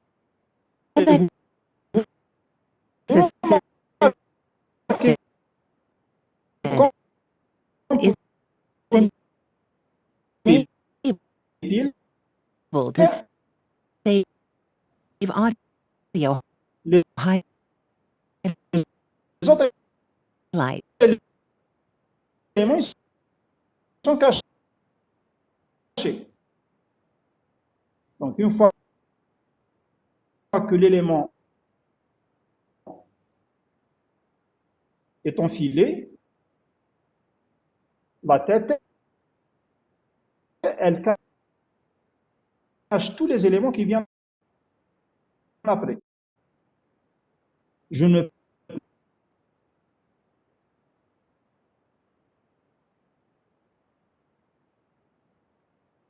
peux pas voir quelle est la valeur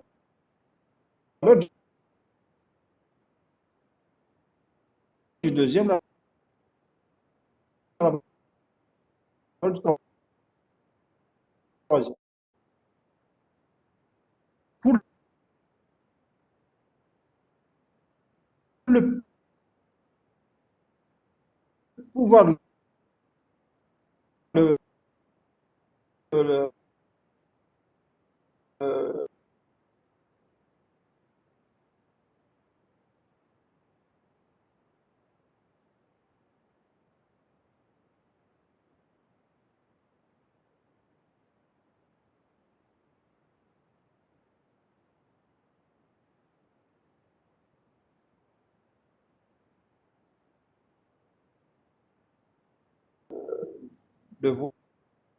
voir, je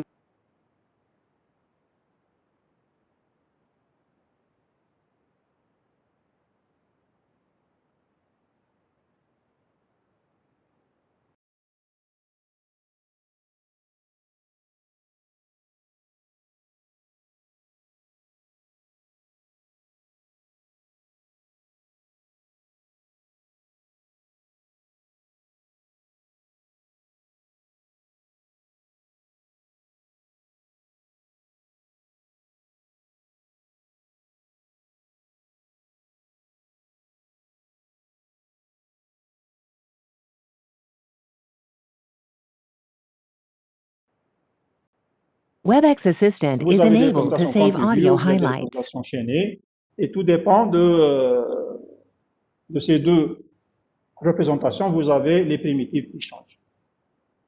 Donc, si je commence par la représentation contiguë, elle est représentée par un tableau de taille maximale max.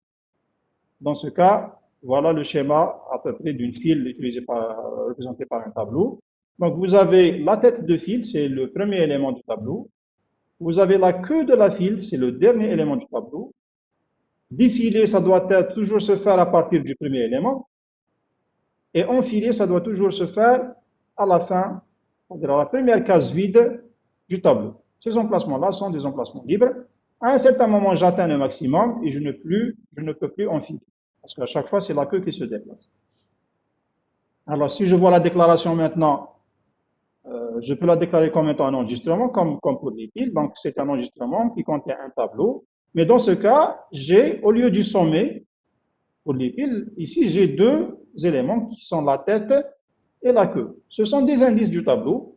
La tête, c'est le premier indice, et la queue, c'est le dernier indice. Les primitives, alors initFill, dans ce cas, qu'est-ce qu'elle fait?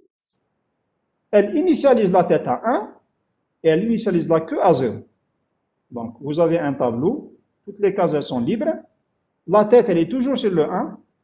La queue, initialement, elle est à 0. Ce qui veut dire que la file est vide.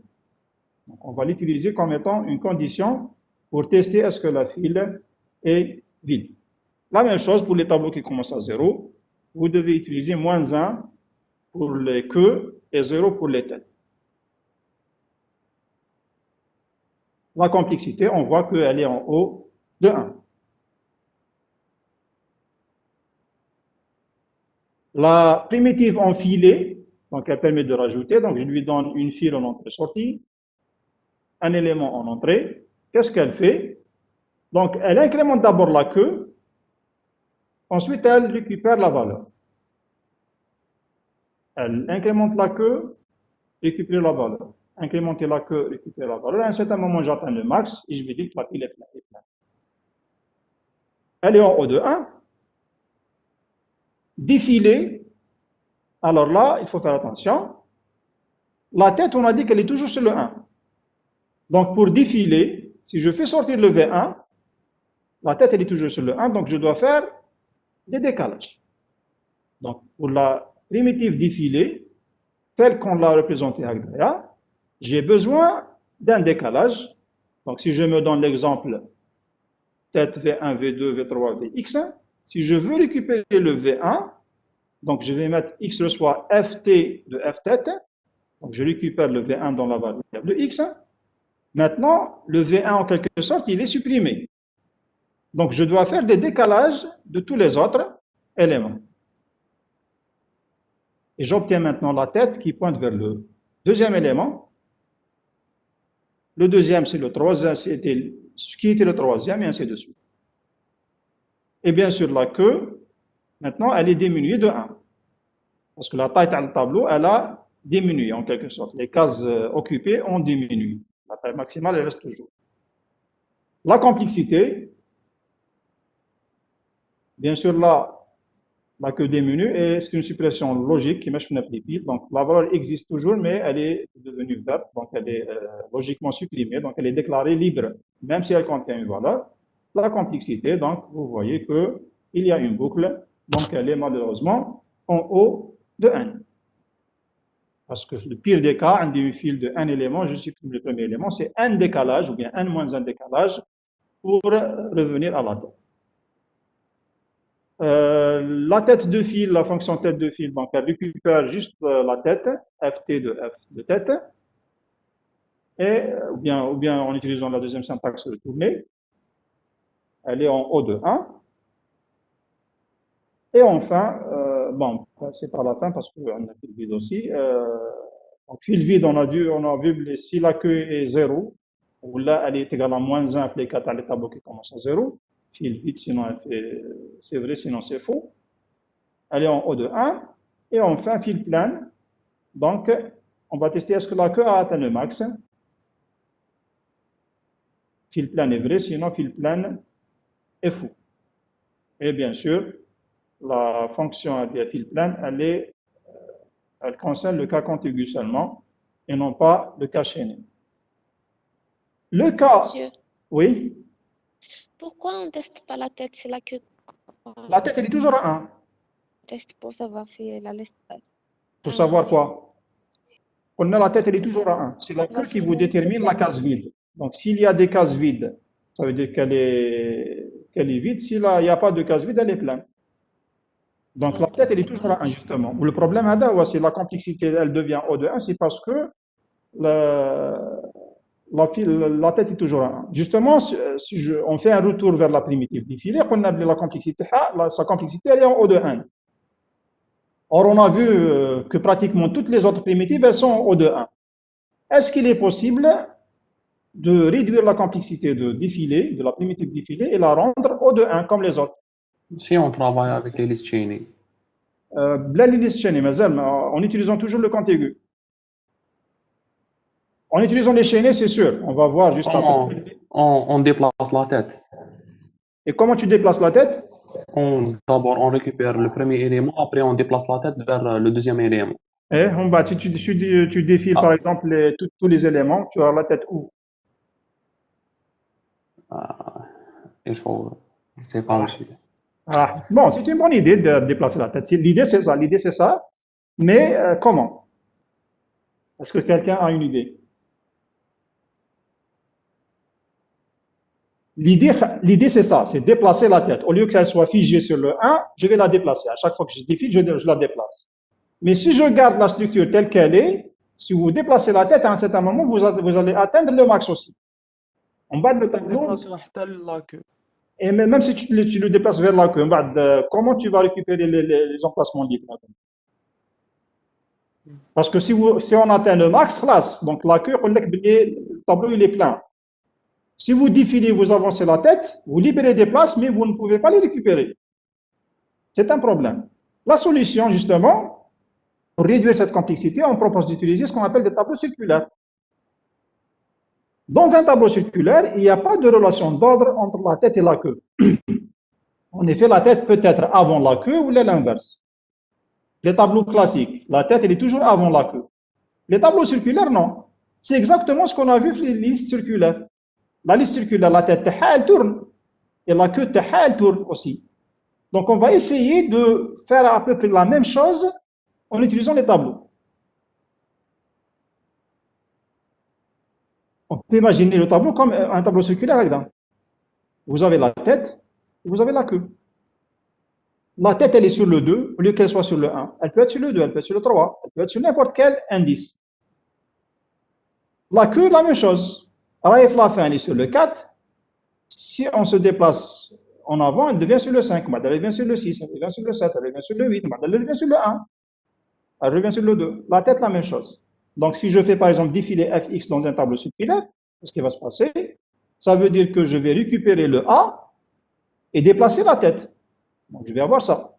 Le A, il est supprimé et la tête, elle est sur l'indice 3. Elle est sur le B. Si je mets, en supposant y égale à D, je mets enfiler fy, j'enfile à la fin.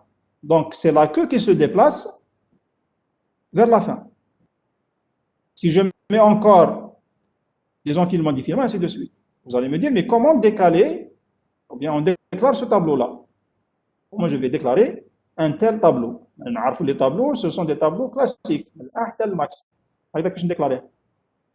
Je vais vous dire maintenant comment on a déclaré une liste circulaire. Comment on déclare une liste circulaire?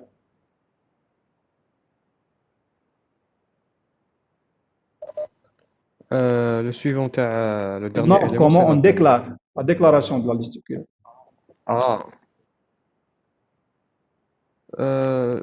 L'enregistrement, le précédent, enfin, Non. Qu'est-ce qu'on a dit sur la déclaration? bidirectionnel. Je connais la déclaration de liste circulaire. C'est la même Bien, taille on a fait la même que la liste simple. C'est exactement la même chose. Il n'y a pas de modification de la déclaration. Et ben, là aussi, un tableau circulaire est déclaré exactement comme un tableau classique. Rien de magique. Nous avons vu les déclarations de liste circulaire qu'elle se fait exactement comme une liste classique. Là aussi, donc, la déclaration d'un tableau circulaire se fait exactement comme un tableau classique. La différence, c'est au niveau de la manipulation. Et même si les listes, comme on l'a vu pour les listes circulaires, la différence était la manipulation. Là aussi, c'est la manipulation qui fait la différence. Alors, Comment obtenir justement la rotation? C'est en utilisant le modulo, le reste de la division par rapport à max. Je pense que je vais laisser ça à la prochaine fois parce que mes aides de travail. Donc, si vous avez des questions, sinon on va commencer la prochaine fois à partir des tableaux circulaires ou bien de la représentation des fils en utilisant des tableaux circulaires. Monsieur, Oui. les étudiants ont proposé de faire des séances TD. Des séances? TD. Je vais essayer de programmer quelque chose dans ce sens. On كملوا الكور تاع les fils on va peut-être faire quelques séances de TD pour Oui. Est-ce qu'il y a d'autres questions? J'ai une question, mais ça ne concerne pas ce cours. Oui, معليش. Monsieur, c'était l'exercice numéro 2. Oui. L'exercice numéro 6. Exercice 2 ou le 6? 6. Exercice, oui. Une minute, je prends la série. Le 6, soit une liste bidirectionnelle de caractères définie par une tête T et une queue Q, contenant des mots séparés par un ou plusieurs blancs. Écrire une procédure permettant d'inverser les mots de la liste. Oui. D'inverser les mots, monsieur. Chaque mot on inverse ou là on inverse. Mais j'ai pas bien compris. Non, tu inverses les mots. Bon, Vous pouvez me donner un exemple, monsieur? Oui. Je prends par exemple une liste fait A, B, C, بعد un blanc, بعد D, E, F, بعد un blanc, بعد G, H, C, بعد nil par exemple. On va créer la liste. J'inverse les fois, ça veut dire que tu vas inverser le C d'abord, BA, ensuite F, E, D, ensuite C, H, G. D'accord. Et le nil garde sa place. Bon, là, c'est une liste bidirectionnelle, donc vous avez le nil avant et après. D'accord, moi j'ai compris, monsieur, qu'on inverse l'ordre des mots. Genre A. Non, c'est le mot, tu as le premier mot. Comment savoir? Qu'ils sont séparés par un blanc. Donc là, tu as un blanc. On arrête le blanc. Donc, tu as le blanc. Ça veut dire que il faut d'abord trouver le mot. Donc, avec le début, tu as le mot, la fin, tu as le mot qui se trouve juste avant le blanc. Une fois qu'on a trouvé le début à la fin, maintenant j'inverse ça demain. Juste cette partie-là. Je cherche le deuxième mot, troisième mot, ainsi de suite. D'accord, monsieur. Oui? C'est bon, monsieur, merci. Ok, d'autres questions? Je vois maintenant les questions de chacun. Monsieur, oui. واش حابين نسقسيك على لي بيل واش حاجه اللي تقدر زعما ديرها بلي بيل واش حاجه الفائده تاعهم بارابور لي ستيني كنت معنا ولا ما كنتش؟ كنت معاك كنت نقرا هذاك خرجت شويه علمي جو تو دون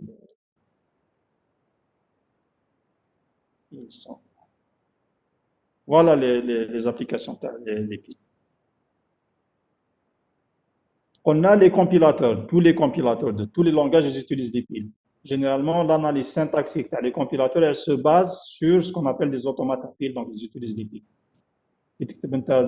Dans un langage, le compilateur va la détecter. Comment il peut la détecter? En faisant une analyse syntaxique. Alors justement, cette analyse syntaxique, elle utilise les piles. On a dit l'appel des fonctions. Lorsque tu programmes un programme principal, fait 4-5 fonctions, chacune appelle l'autre. Le retour, comment savoir, bon, le 1 il a appelé 2, 2 il a appelé 3, 3 il a appelé 4. Quand je termine le 4, il doit remettre le résultat à 3. Quand le 3 se termine, il va remettre le résultat à 2. Quand le 2 se termine, il va remettre le résultat à 1. Et comment savoir l'ordre justement de retour si en utilisant les piles? Parce que les piles, si tu empiles 1, on va empiler 2, empiler 3, empiler 4. Lorsque tu commences à dépiler, tu vas dépiler le dernier. Donc le 4, celui qui l'a appelé, c'est le 3. Je dépile le 3, je trouve le 2, donc c'est le 2 qui a appelé 3. Je dépile le 2, donc je trouve le 1, donc c'est le 1 qui a appelé 2. Et donc l'appel des fonctions, c'est indispensable. Le traitement de texte, chauffe le traitement de texte. On vient de voir juste. Vous avez par exemple, j'ai tapé Hadaya. C'est clair. Vous avez l'icône Hadaya, retour arrière. Vous voyez qu'est-ce qui se passe? Donc, si je donne n'importe quelle touche, en bas, je reviens en arrière, il vous donne le retour. Comment est-ce que la machine va savoir si je reviens, je fais ça, voilà. Si je n'aoud noulé, mais à un certain moment, le câble c'est bloqué. Pourquoi? Parce qu'il utilise une pile statique, une pile contiguë. Donc, les retours arrière ou l'avant, il manipule les piles. Parce qu'il te donne la même, ce qu'on a appelé les historiques. Traitement de texte, donc il garde l'historique, tu as les modifications. Les navigateurs, la même chose. Donc, on est dans un navigateur, j'accède par exemple à un autre site, je sais pas, par exemple, j'accède Google. Ok, il me donne la main. Si je fais un retour arrière, il va le WebEx.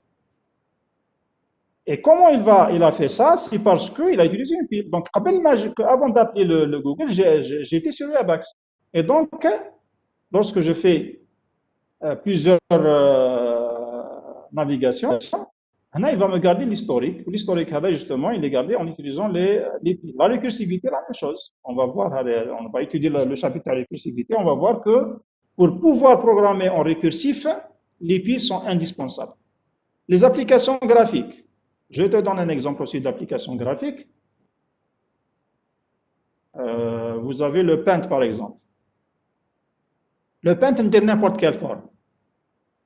Je trace des formes. Tracer n'importe quelle forme, des intersections, ainsi de suite. Vous avez un icône. Si je fais colorier en rouge, par exemple, si je clique ici, il va colorier juste à de la partie. Si je prends le vert, par exemple, et je dis colorier là, il va colorier juste la partie AD. Ce remplissage-là, la base TAO, c'est les piles ou les fils. Sans les piles ou sans les fils, la tâche devient très pénible. Mais en utilisant les piles ou les fils, la tâche devient très facile. Vous avez un exercice sur ça dans l'ouvrage TAO. Vous avez un exemple de remplissage en utilisant les piles, ou là en utilisant les fils, c'est la même chose. Qu'est-ce qu'on a aussi? Les transformations des expressions arithmétiques en forme infixée à la forme préfixée. Par exemple, si je donne l'opération, je donne l'expression A plus B multiplié par C moins D. Là, on a besoin de parenthèses si je veux avoir exactement la valeur. Mais sans les parenthèses, l'expression, elle est claire. C'est ce qu'on appelle une forme infixée. C'est ce qu'on a l'habitude d'écrire. Généralement, elle est transformée dans la machine. Le compilateur va chercher l'expression. Il va travailler avec une autre expression. Donc, on a le produit, B fois C, le plus prioritaire. Donc, qu'est-ce qu'il va faire? Il va faire BC fois. Il va faire A plus. Il va faire ici, en quelque sorte, D moins. Bon, BC, donc le IGL Naya, la forme. Voilà. Elle sera transformée en ça. L'expression que tu fais en la forme infixée, elle devient en poste fixé celle-là. Et donc, qu'est-ce qu'il va faire? Il va parcourir la forme, donc il va empiler le D, empiler le A, empiler le B, empiler le C. Il y a un opérateur. Il y a un opérateur, il va dépiler le B et le C. Donc, qu'est-ce qu'il va faire? Il va calculer B fois C. Et Audi empiler. Il avance. Il trouve le plus. Donc, qu'est-ce qu'il va faire? Donc, il a calculé. Ça devient un seul résultat. Empiler. Donc, ça devient ça, en quelque sorte. Le A et le D. Wesh قعد comme opérateur, قعد le plus et le moins. La même chose maintenant. Il était là, il a un plus. Il a un plus, il va dépiler. Le plus, c'est un opérateur qui a besoin de deux éléments. Il va dépiler les deux derniers. Donc, il va dépiler les deux derniers. Ça veut dire qu'il va faire quoi? Il va faire le A, en quelque sorte, plus le B fois C. Là, ça devient un seul élément. Il va empiler. Donc, l'opération D avec un moins. Qu'est-ce qu'il va faire? Il va dépiler l'élément. Donc, ça va être le D. Bon, les GD avant. Ils doivent être, bon, c'est juste un exemple à la va-vite que j'ai fait.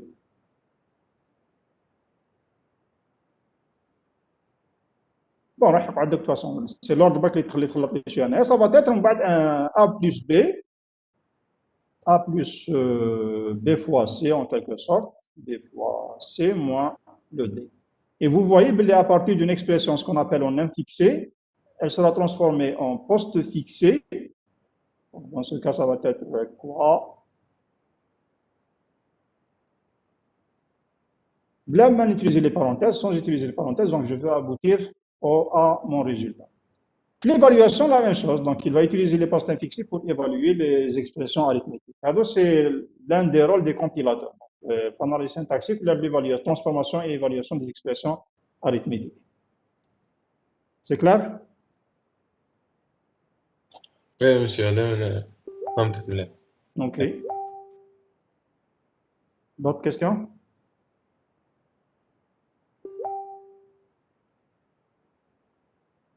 Alors, je ne sais pas si les gens qui ont posé des questions ils sont toujours là. Si on dépile le Y, est-ce que le X se dépile automatiquement? Non, il n'y a pas de dépilement automatique.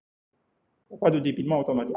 Je ne peux pas accéder au Y si je n'ai pas dépilé le X. Je dois dépiler d'abord le X, ensuite le Y. Là, je ne peux dépiler que le sommet. Là, je ne peux défiler que la tête.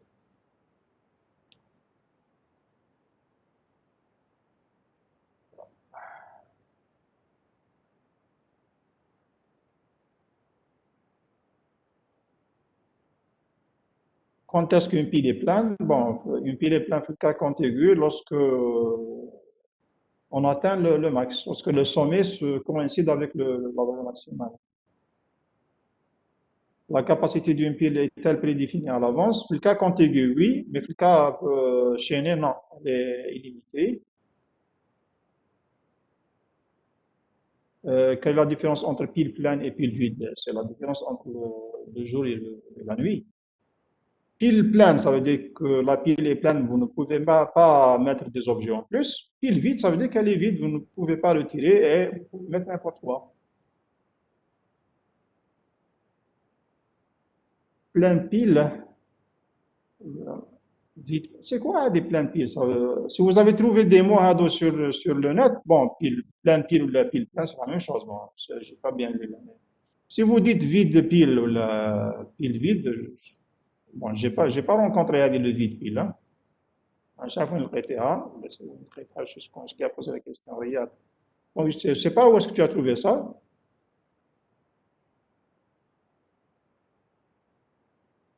Vide pile, je n'ai pas rencontré de mots. Je ne sais pas, je suis vraiment désolé. Je vais faire une recherche. Est-ce qu'il y a des auteurs qui utilisent le vide pile? Je ne le sais pas. Est-ce qu'une procédure vérifie justement si la pile est vide ou non? C'est la fonction qui vérifie est-ce que. Oui, peut-être, est-ce qu'elle teste? Oui, peut-être, je ne sais pas. Bon, je vais faire une petite recherche là-dessus. Et je vais voir est-ce qu'il y a des auteurs qui utilisent ça comme. Est-ce qu'elle va tester? Oui. نو غلطت برك باسكو ما تقدرش عاد تولي تشوف لا بريميتيف اللي بنتيها انا نتايا دونك Ok.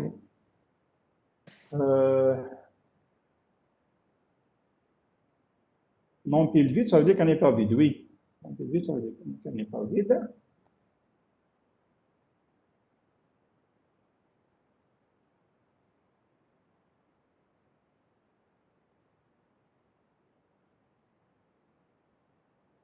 Voilà. S'il n'y a pas d'autres questions, je termine. Et on va continuer le jeudi, Inch'Allah. Bon, jeudi, peut-être je vais terminer le cours avant l'heure parce qu'on n'a pas les fils. Le reste, on va faire un TD. Donc, on va continuer avec des exercices. OK. À tout à l'heure. Donc, jeudi, Inch'Allah.